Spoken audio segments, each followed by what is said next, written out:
Please be advised that this podcast is meant for educational and informational purposes only and is in no way a replacement for legal or medical advice. The opinions contained within are solely those of the interviewers and interviewees and should be received as so. Those seeking help or advice are encouraged to obtain professional legal and medical services.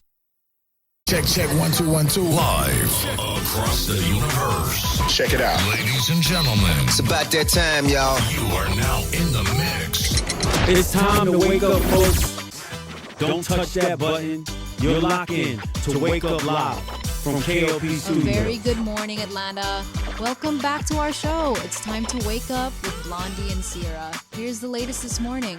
The entertainment industry just witnessed something extraordinary. Multiple companies are fighting to buy Warner Brothers Discovery, a media giant worth billions, and they didn't even put themselves up for sale. That's fascinating, and the market clearly agrees since their shares jumped 11% just on that announcement. What exactly sparked all this sudden interest? Well, it's really about the incredible content library they're sitting on. We're talking Harry Potter, Lord of the Rings, HBO's premium shows. These are massive franchises that streaming services would love to get their hands on. Though I imagine managing all those assets isn't exactly simple, they're carrying quite a bit of debt from their last merger, aren't they? Exactly right. And that's partly why their CEO, David Zaslav, was already talking about potentially breaking up the company earlier this year. The plan was to separate streaming from traditional cable networks. So what's the most interesting offer they've received so far? Well, Paramount Skydance made quite a splash by offering nearly $24 per share, which Warner Brothers actually turned down. And here's where it gets really interesting. Paramount Skydance just finished their own merger, so this move shows some serious ambition from their leader, David Ellison. Oh, right. Isn't he Larry Ellison's son? The Oracle boss? That's exactly right. And that family connection adds another fascinating layer to this story. The analysts are suggesting their apparent ties to former President Trump might actually help with regulatory approval based on their past success with deals during his administration. You know what I find really intriguing about all this? How quickly things change in the media industry. I mean, Warner Brothers Discovery was only formed 3 years ago. And that really shows how volatile the entertainment industry is right now. Everyone's trying to figure out the best way to deliver content to viewers while staying profitable. The decline of traditional cable TV and the rise of streaming has completely changed the game. So what do you think this means for consumers? How might this affect what we watch and how we watch it? Well, that's where things get really interesting. Different buyers might have completely different visions for these assets. They might consolidate streaming platforms. Remember, right now we have both HBO Max and Discovery Plus, or they might create something entirely new. The quality aspect seems crucial too. HBO especially has this reputation for exceptional programming. That's really the key challenge for any potential buyer. HBO's success has always been built on this model of fewer, higher quality shows with bigger budgets. But in the streaming era, there's this constant pressure to provide new content to keep subscribers engaged. The international aspect must be pretty complex too, considering their global presence. Absolutely. We're talking about a massive global footprint with different streaming services and cable networks in various markets. Any potential buyer would need to navigate not just US regulations, but international ones as well. Looking at where the share price is now, around $20, what would it take to make a successful bid? Well, considering they already rejected that $24 per share offer, we're probably looking at a significantly higher number. But it's not just about the price. It's about the overall structure of the deal and the buyer's vision for the company. This really could reshape the entire media landscape, couldn't it? Without a doubt. How this plays out could influence everything from future media mergers to how regulators view these kinds of deals. Plus, it could set new precedents for how traditional media companies adapt to the streaming age. So what should we be watching for as this story develops? I'd keep an eye on 3 things. First, whether any new bidders emerge. Second, how regulators respond to potential deals. And third, what happens to Warner Brothers Discovery's current plans to split their streaming and cable operations? Sounds like we're in for quite a show. Indeed we are. And in the entertainment industry, sometimes the most dramatic stories happen behind the scenes. Next top story this morning, what drives someone to plan an attack on the world's busiest airport? Today's story reveals how a family's brave decision to speak up prevented what could have been an unthinkable tragedy. You know what's remarkable about this case from Atlanta? It shows how the hardest choices, like turning in your own family member, can sometimes be the most crucial ones for public safety. Let me break down what happened. Police arrested Billy Joe Cagle at Atlanta's Hartsfield-Jackson International Airport after his family saw him live streaming threats about shooting up the airport. The timing here was absolutely critical. And this wasn't just an empty threat, right? When police found his truck parked right outside the terminal, they discovered an AR-15 with 27 rounds of ammunition. That's exactly right. And here's what makes this even more serious. Cagle is a convicted felon, meaning he wasn't legally allowed to possess firearms in the first place. The surveillance footage shows him arriving around 9:30 a.m., specifically focusing on the TSA checkpoint area. Well, that's particularly chilling when you consider Hartsfield-Jackson handles over 75,000 passengers daily. The potential for catastrophic outcomes was enormous. You know what really strikes me about this case? The human element. A friend named Nick Roberts had actually texted Cagle the night before, concerned about some troubling Facebook posts. This wasn't just some random person, this was someone embedded in their community. That's such an important point, and it gets more complex. Cagle had posted about being schizophrenic and taking medication. This raises serious questions about mental health support and public safety. The charges he's facing are substantial.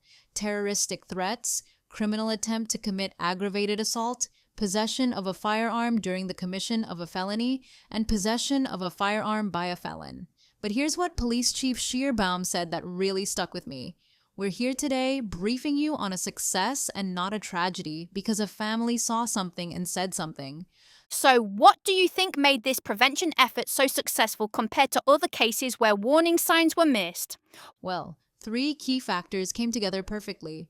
First, the family's immediate action when they saw the live stream. Second, the rapid coordination between Cartersville Police and Atlanta Police.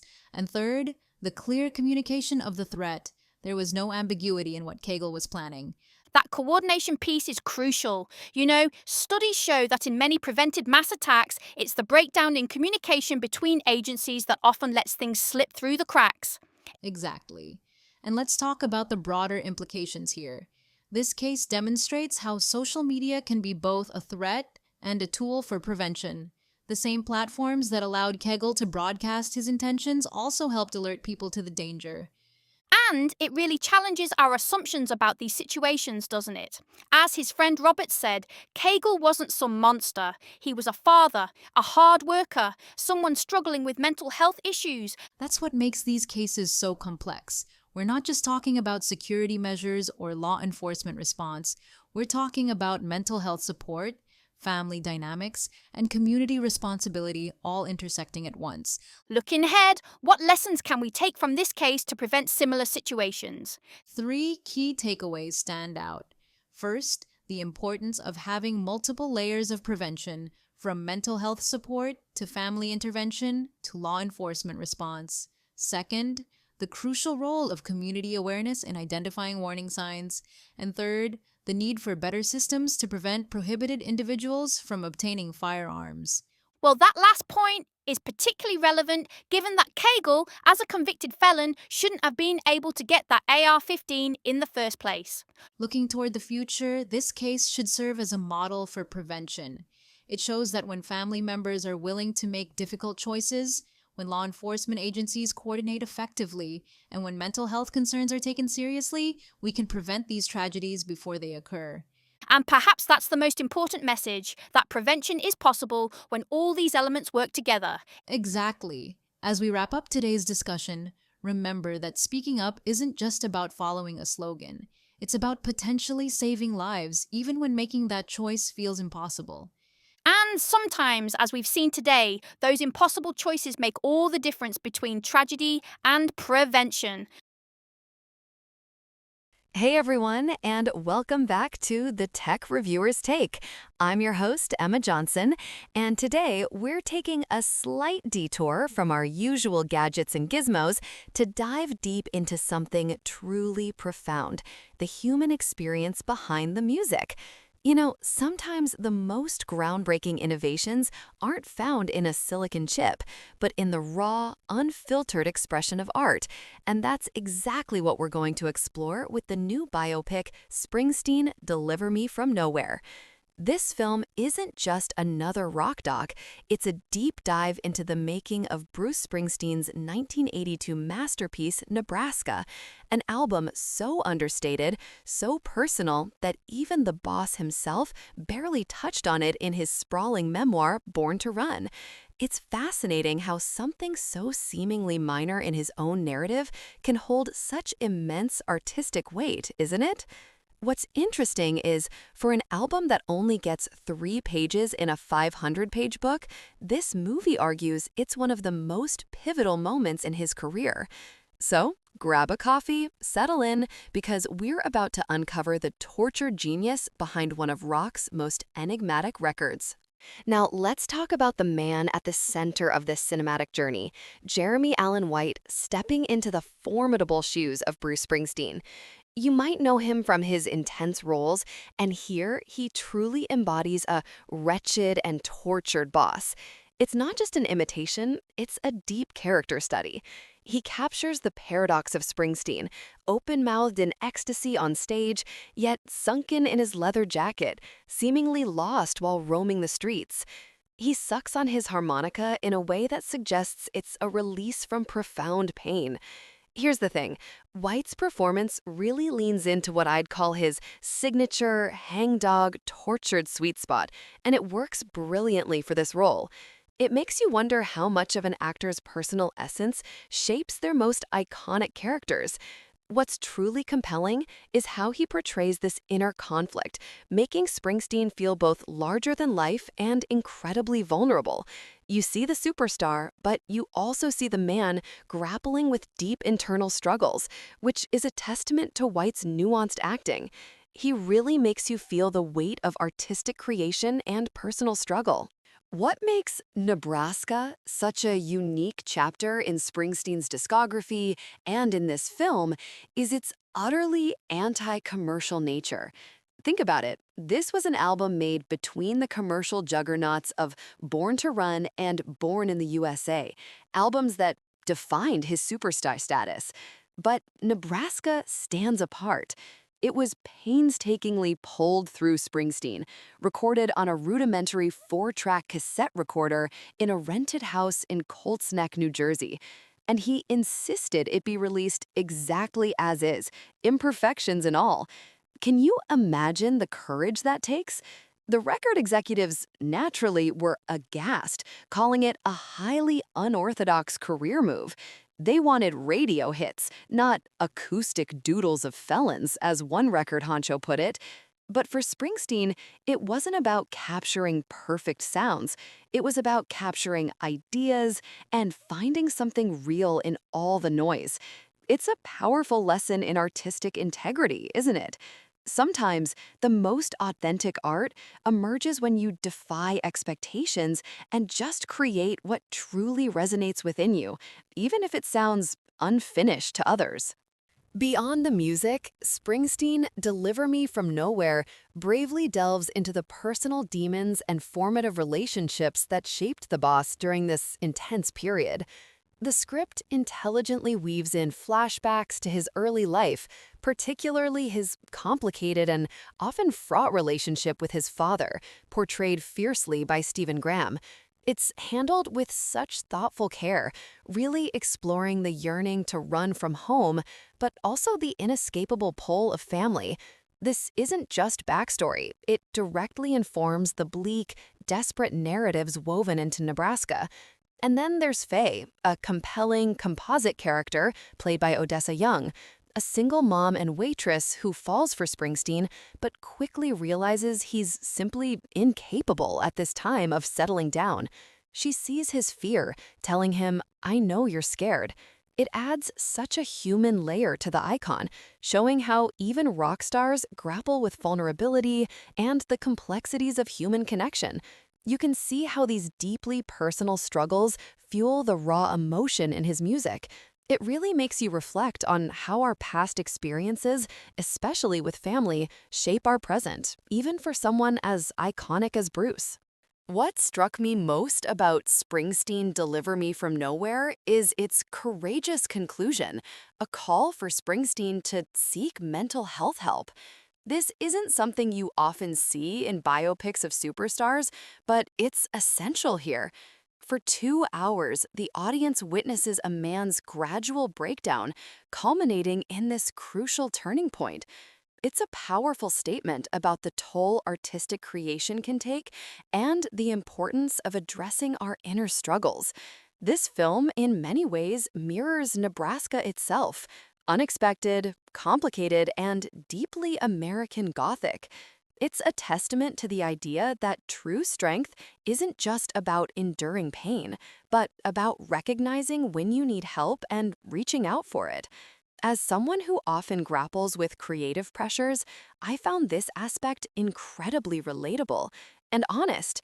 It shows us that even our heroes have their struggles and that vulnerability can be the most profound form of strength.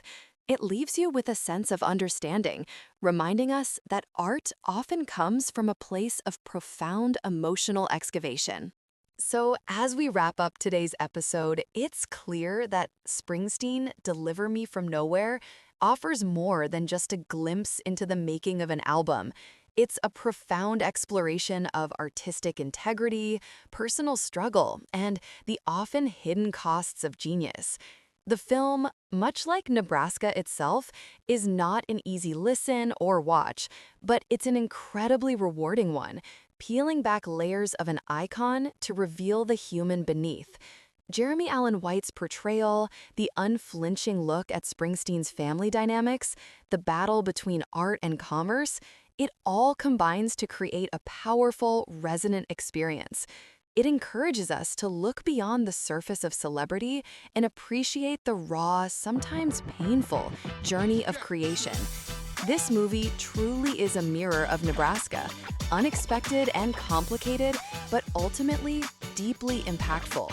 It reminds us that sometimes the greatest art emerges from our deepest struggles.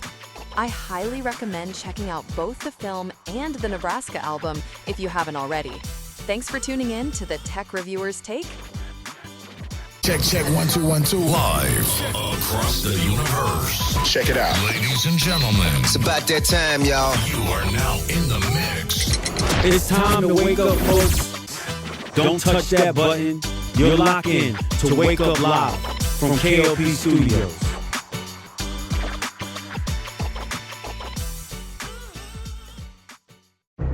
Made in Georgia.